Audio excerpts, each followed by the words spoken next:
العصافير بعض بيعمل ايه مع العصافير. بصوا بيعمل ايه مع العصافير. عايز يلعب معاهم، يلعب معاهم وعايز وبيضربهم.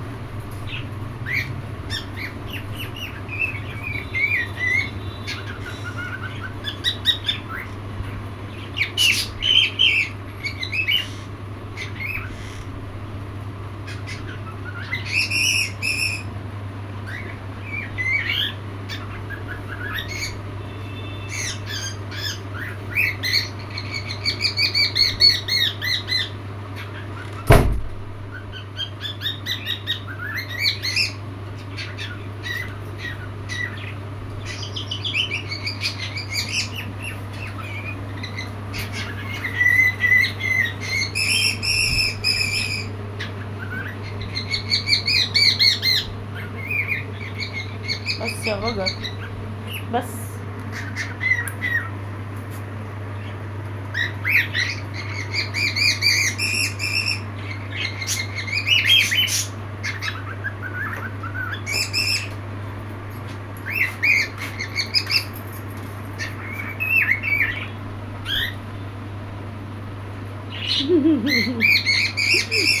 باي.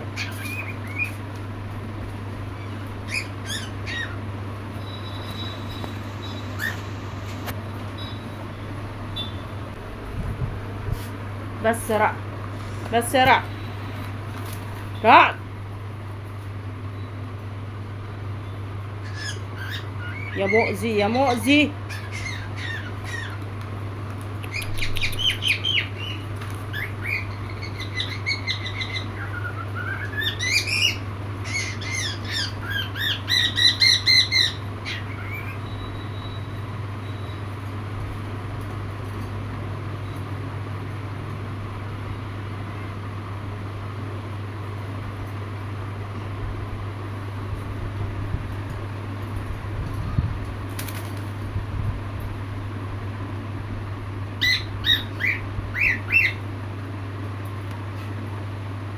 هو مش بيضربهم يا ولاد، بس هو ايه يعني عايز يلعب معاهم، عايز يعرف ايه ده.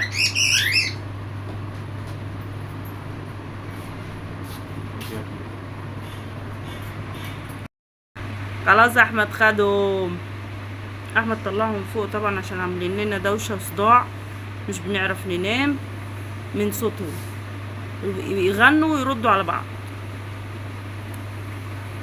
فاحمد طلعهم فوق وكده ايه عشان احنا بقى نرتاح بقى عشان نعرف ننام.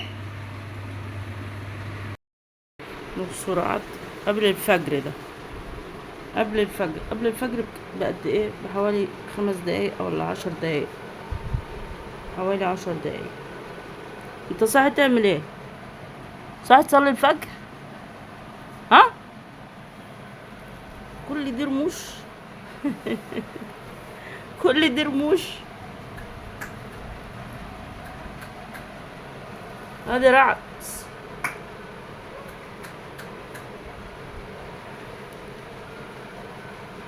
بص رموشه طويلة خالص.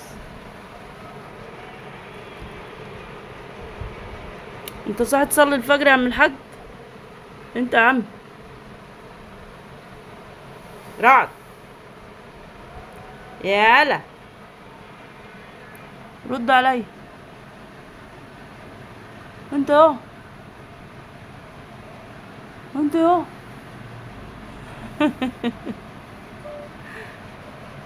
رد يا عم الحاج، انت يالا. يا سلام.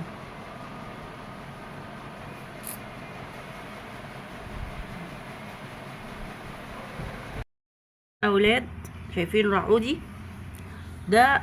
دلوقتي حاليا احنا ايه في الظهر، يعني دلوقتي حاليا احنا الظهر، واللمبه هنا في الاوضه دي محروقه، يعني الدويل بتاعها بايظ. هي كل 3 4 ايام الدويل بيفرقع لوحده كده. فاحنا احمد راح جاب لي ليد، شريط كده ليد، و... وقال لي هركبهولك النهارده يا ماما. قال والله لسه ما ركبهوش بقى. عايزه اقول لكم ان رعد دي الاوضه المفضله اللي بينام فيها بعد ما يفطر او بعد ما يتغدى، يجي على طول زي دايركت كده يلاقي يخش ينام.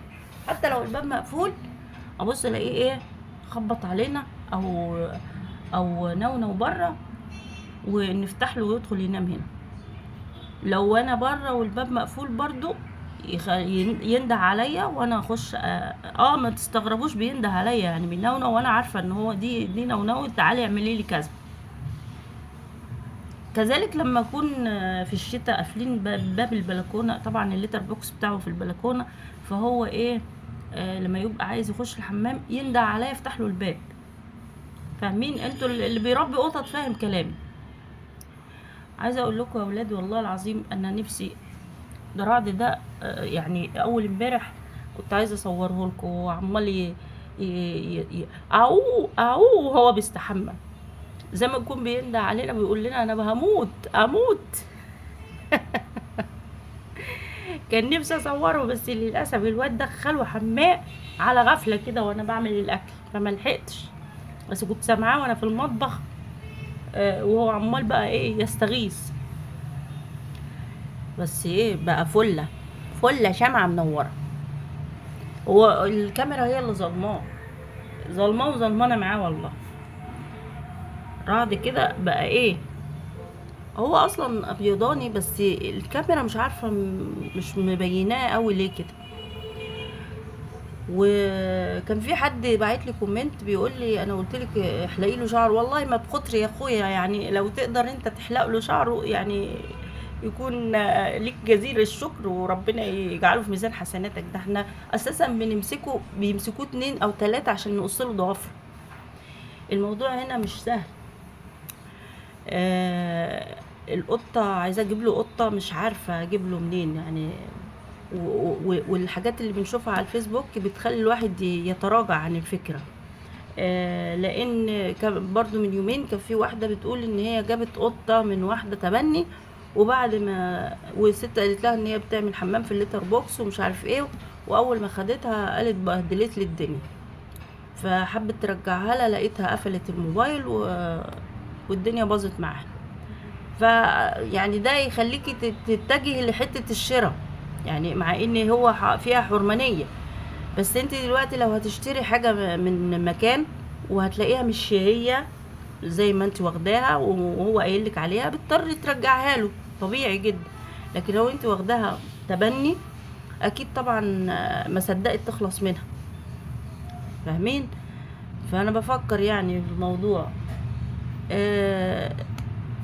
انا عندي زي ما قلت لكم في بيت ابويا، القطه اللي عندنا دي في بيت ابويا لون عينيها عين لونها ازرق وعين لونها عسلي، وهي شبه رعد كده بس وشها تخين شويه وقصيره، هي في الارض كده رجليها قصيره وبيضه جدا، بيضه قوي، وفي نفس الوقت بس المشكله ان هي طرشه يعني، فانا مش هقدر اتحمل مسؤوليتها ومش هعرف اعالجها، لان المكان هنا مش زي بحري، يعني مش زي القاهره. العيادات هنا مش متخصصه قوي يعني، زي ما بقول لكم عايزين نقص له شعره مش عارفين. يعني انا نفسي ومن عيني اقص له شعره، ده انا حاسه بيه والله، الجو سخن ونار، اما احنا يا بشر مش مستحملين. بس في نفس الوقت اقول ربنا سبحانه وتعالى لما بيخلق كائن فبيبقى ادرى بيه يعني. عايزه اقول ايه، لا اله الا الله محمد رسول الله. نفسي اجيب لك رعوده يا رعد، لما يجيب قطه يا ولاد نبقى نسميها مع بعض. اكيد هي تبقى متسميه من عند اصحابها، يعني القطه اللي الست كانت ناويه تدهاني دي كان اسمها لولي، واحنا كان عندنا قطه قبل كده جت عندنا اسمها لولي برضه. شكلك هتقع مع رقاصه يا رعد، شكلك كده في الاخر هتتجوز رقاصه يا ولا.